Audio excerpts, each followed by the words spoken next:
Hi everyone, my name is Julia Tom, and I'm going to talk about what's touch got to do with it today.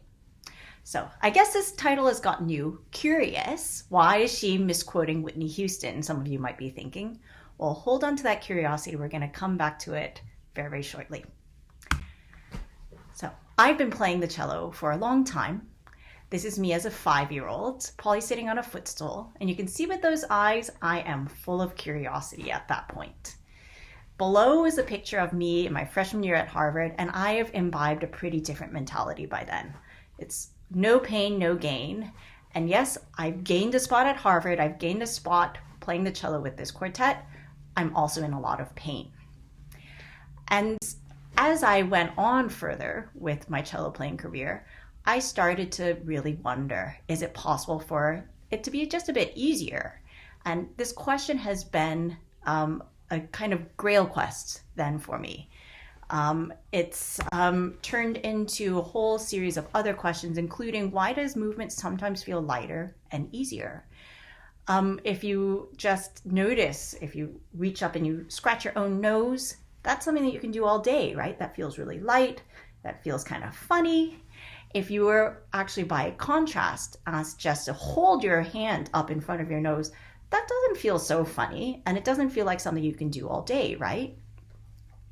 And it opened up the question then, how actually do we move? Which I thought I had understood. I thought that I knew that the body is essentially a collection of pulleys and levers with the muscles contracting and pulling the limbs around the joints. But if that's the case, why does movement sometimes feel light and easy and sometimes feel harder? Is there a missing link? Well, in my search, I discovered a technique called Dispokinesis that seemed to provide this missing link. It stated namely that when we touch out of curiosity, we don't squeeze with the muscles. So if we just look at this baby chick and we picture, we all want it, right? To reach out and stroke that little chickie and feel that softness and feel that fluffiness.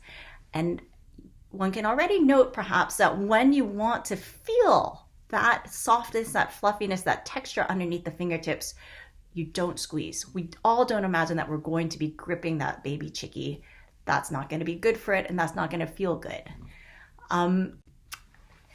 I started a PhD in kinesiology, and I started to notice amazing things about the touch system. Namely, that the touch sensors, they're wired in throughout our body. So they connect to not only to our brains in order to plan all the movements that we make, they connect also out to these things called muscle spindles that connect out and influence the reflexes, they influence the muscles and the connective tissue.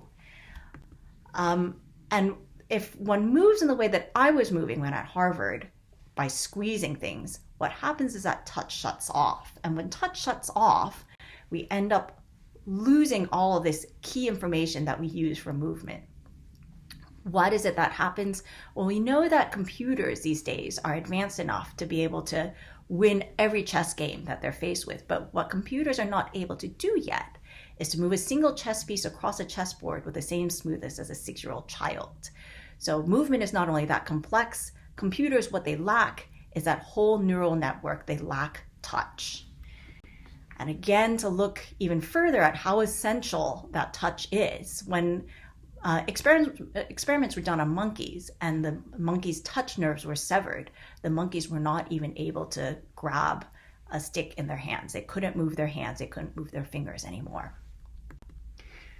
For myself with my cello playing, so I discovered with playing with that touch and that curiosity driving the touch, those squeeze muscles would relax. I would get that light movement that I could execute for hours. It made playing fun. It made it pain-free. And I was frankly able to play better than ever.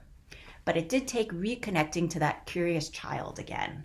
And I compare it sometimes to taking the off-ramp from a freeway onto the country road, sticking one's head out, and just feeling the breeze, feeling things again, feeling the experience. And what I ended up discovering is that in allowing for the space for that experience and for that curiosity to lead, that holy grail was actually inside of myself. I just had to grant myself that space and that time to reach out, to touch, and to feel it with curiosity. Thank you very much.